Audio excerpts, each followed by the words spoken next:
तो साथियों, देखा आपने इन वृक्षों का, जो कभी बोलते नहीं हैं और जो कभी एक स्थान से दूसरे स्थान में नहीं जाते हैं, बल्कि एक ही स्थान में खड़े होकर अपना विकास तो करते ही हैं, लेकिन पूरी धरातल और पूरी प्राणी जगत का विकास में उनका कितना बड़ा योगदान होता है, तो शायद आप इस वीडियो में समझ गए होंगे।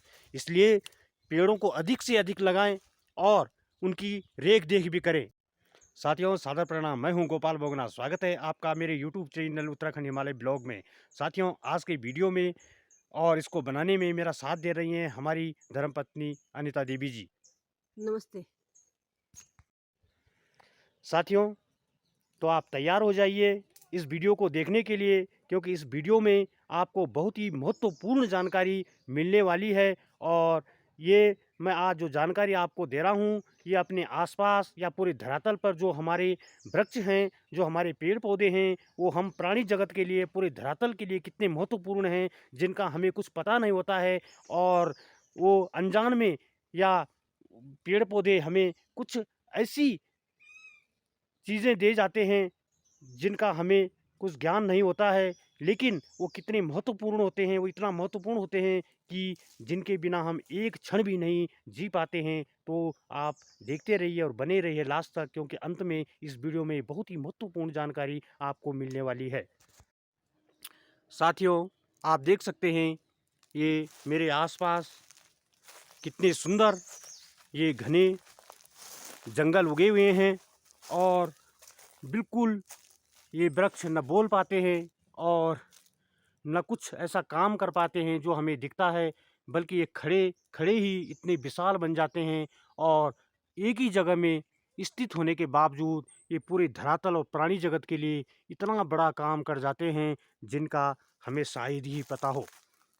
तो साथियों, ये पूरी जानकारी मैं आपको दे रहा हूँ, तो आप बैठ जाइए और वीडियो को इत्मीनान से देखिए, सुनिए, और इसमें क्या जानकारी मिलने वाली है वो देखते रहिए। साथियों, मैं आज जिन वृक्षों और जिन जंगल की बात आपसे कर रहा हूँ, ये छोटी सी जगह पे है, और ये मैंने खुद यहाँ पे तैयार किया है, और इसको तैयार करने में मेरे को 35 से 36 साल लग चुके हैं। और आज ये विशालकाय जंगल बन चुका है, और ये जंगल मैंने अपनी निजी ज़मीन पे तैयार कर रखा है। और पहले शुरू-शुरू में जब मैंने ये लगाया था, तो उस समय तो मैं 12, 14, 15 साल का रहा हूँगा, लेकिन उस समय मैं जंगलों के बारे में नहीं जानता था। लेकिन खेल-खेल में मैंने ये वृक्ष यहाँ पे लगाया था, लेकिन वो खेल-खेल में आज एक विशाल जंगल बन चुका है। और किस तरह से हमारे पर्यावरण को ये स्वच्छ कर रहा है और इसका क्या योगदान है, आप देखिए इस वीडियो में। तो साथियों, आप देख सकते हैं ये घना जंगल, आप देख सकते हैं ये जो घना जंगल यहाँ पे बाँस का तैयार कर रखा है, ये बीज बो के कर रखा है, और घने-घने बीज बोए थे, इसलिए ये वृक्ष इतने पास-पास उगे हुए हैं और काफ़ी बड़े हो चुके हैं। और ये सारी ज़मीन आप देख सकते हैं, ये हमारी निजी ज़मीन है, और यहाँ पर और कुछ तो होता नहीं था, घास होती थी, इसलिए हमने यहाँ पर इस तरह का जंगल तैयार कर रखा है।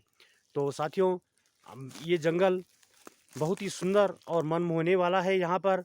और आप देख सकते हैं, क्योंकि मैंने पहले भी कहा था कि बचपन में ये लगाया था, 12-14 साल की उम्र थी, जंगल लगाने के संबंध में कोई जानकारी नहीं होती थी, लेकिन खेल-खेल में लगा दिए। और आज इन जंगलों का महत्व हमें पता चला, तो हम यहाँ पर अभी भी पेड़ लगाते हैं और एक मिश्रित वन तैयार करने की यहाँ पे सोच रहे हैं। और पिछली बार अमर उजाला न्यूज़पेपर में भी ये खबर प्रमुखता से छपी थी इस जंगल के संदर्भ में। तो आप देखते रहिए, और वीडियो में जो भी जानकारी है बहुत ही महत्वपूर्ण देने वाली है, तो आप देख सकते हैं, और अपने बच्चों को भी दिखाइए ताकि वो जंगलों का महत्व समझ सके।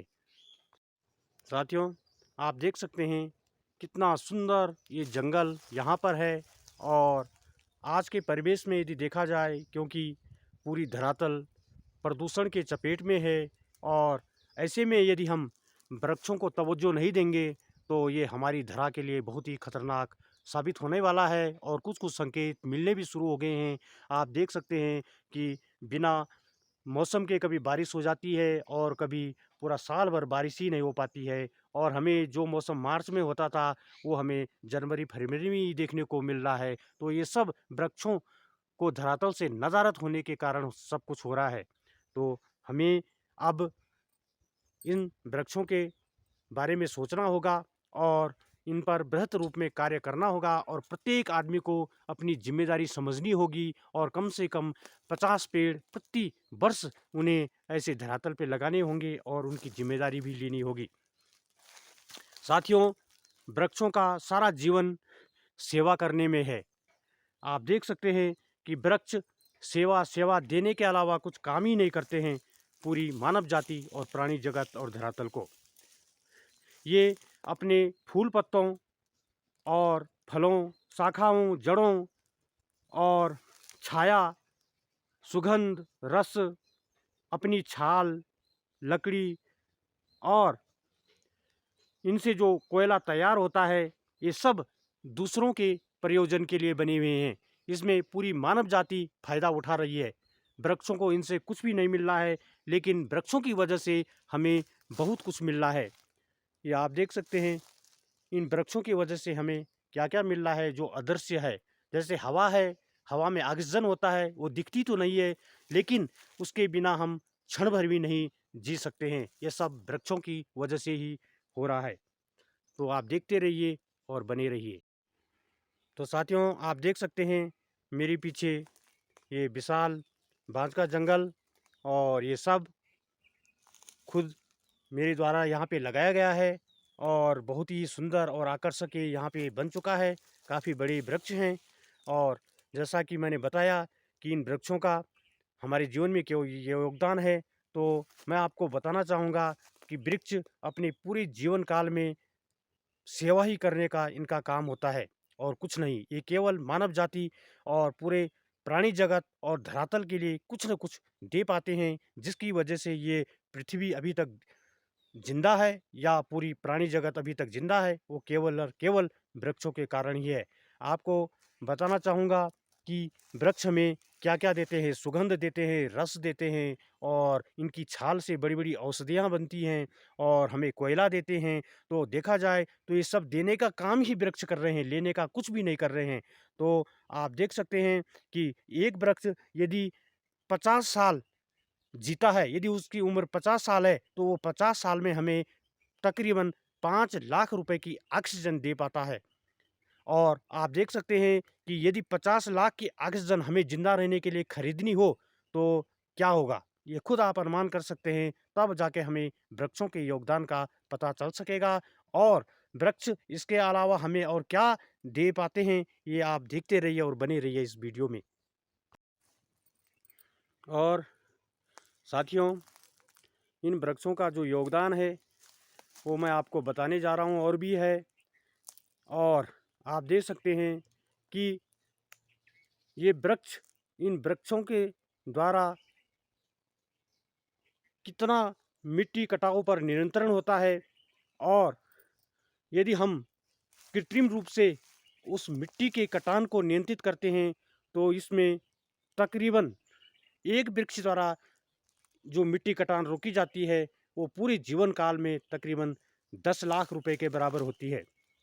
और ये पेड़-पौधे हमारे जंगली जानवरों, पशु, पक्षी, चिड़ियाओं को जो शरण देते हैं, वो लगभग एक वृक्ष यदि हम कृत्रिम रूप में बनाते हैं उनके लिए शरणगाह, तो वो तकरीबन 5.5 लाख रुपए के बराबर होगी। तो आप देख सकते हैं कितना महत्व इन जंगलों का होता है। इसके अलावा ये हमें फूल, फल, इमारती लकड़ी प्रदान करते ही हैं, जो लाखों करोड़ों में होती हैं और एक पेड़ जब गिर जाता है या गिरा दिया जाता है, तो पूरे समुदाय को 32 लाख रुपए से अधिक का नुकसान होता है।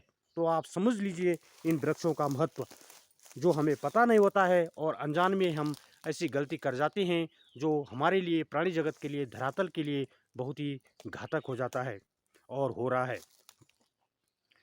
इसलिए मेरा आपसे विनम्र निवेदन है, हाथ जोड़कर प्रार्थना है कि एक पेड़ काटने से पहले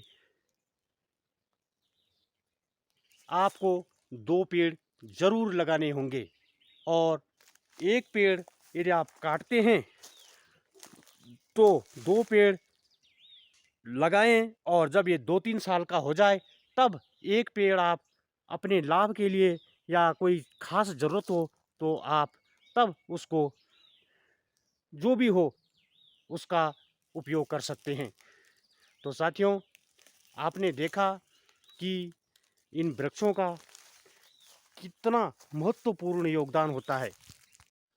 तो साथियों, देखा आपने इन वृक्षों का, जो कभी बोलते नहीं हैं और जो कभी एक स्थान से दूसरे स्थान में नहीं जाते हैं, बल्कि एक ही स्थान में खड़े होकर अपना विकास तो करते ही हैं, लेकिन पूरी धरातल और पूरी प्राणी जगत का विकास में उनका कितना बड़ा योगदान होता है, तो शायद आप इस वीडियो में समझ गए होंगे। इसलिए पेड़ों को अधिक से अधिक लगाएं और उनकी रेख देख भी करें। एक आदमी उतना ही पेड़ लगाए जितना वो उसको जिंदा रख सके। तो कम से कम यदि आदमी प्रति साल 5 पेड़ भी लगाए तो 5 पेड़ की वो देख रेख कर सकता है, और वो उसको पालने में कोई कसर नहीं छोड़ेगा, क्योंकि वो उसकी क्वांटिटी कम है, उसकी अच्छी रेख देख कर सकेगा। और जब वो पेड़ बड़े हो जाएंगे तो वो लगाने वाले को तो देंगे ही, लेकिन पूरी धरातल के लिए भी वो उनका योगदान बड़ा होगा। तो आपने देखा इस वीडियो में कितनी खास महत्वपूर्ण मैंने जानकारी दी, और जानकारी के साथ साथ ये ऐसी जानकारी है जो आपको अपने बच्चों के साथ भी शेयर करनी होगी, क्योंकि हमारी आने वाली पीढ़ी को इन वृक्षों के संबंध में बताना होगा, क्योंकि हमारी आने वाली पीढ़ी इस भागदौड़ की ज़िंदगी में जंगलों और वृक्षों और पर्यावरण और प्रकृति से बहुत दूर हो चुकी है। इसलिए उनको कभी-कभी हमें इन स्वच्छ वातावरण और नेचुरल वातावरण को दिखाना चाहिए, उनको घुमाना चाहिए और उन्हें वृक्षों का महत्व समझाना चाहिए। तो आप देखते रहिए वीडियो को लास्ट तक। तो साथियों, अभी एक झलक मैं दिखा रहा हूँ। ये सारा जंगल ऊपर नीचे ये मेरे खुद के प्रयास से यहाँ पे हुआ है, और आप भी इससे मोटिवेशन लेके अपने आसपास जो फालतू जगह है वहाँ पर इस तरह का वनीकरण और इस तरह के वृक्ष लगा सकते हैं, जो पूरे धरातल के लिए ये सबसे बड़ा सेवा का काम होगा और निस्वार्थ काम होगा। जिस तरह से ये वृक्ष हमारी निस्वार्थ सेवा कर रहे हैं, इसी तरह से हमें भी इनका निस्वार्थ ख्याल रखना होगा। और देख सकते हैं, और यहाँ पर मैंने छोटे छोटे प्लांट भी लगा रखे हैं जो 5 या 7 साल में एक बृहद स्तर पर यहाँ पे उग जाएंगे और एक ये मिश्रित वन तैयार हो जाएगा। तो ये आप देख सकते हैं यहाँ पर, ये मेरे खुद के प्रयास से है, और ये देख सकते हैं नीचे तक ये मेरी खुद की ज़मीन और ये खुद यहाँ पर मैंने तैयार किया हुआ है। तो आप देखते रहिए, बने रहिए। तो साथियों, आज का वीडियो इतना ही। वीडियो कैसे लगा, आपको ये जानकारी कैसी लगी, कमेंट बॉक्स में ज़रूर मुझे बताएं, और कल फिर मिलते हैं एक नए वीडियो के साथ। तब तक के लिए जय भारत, जय उत्तराखंड।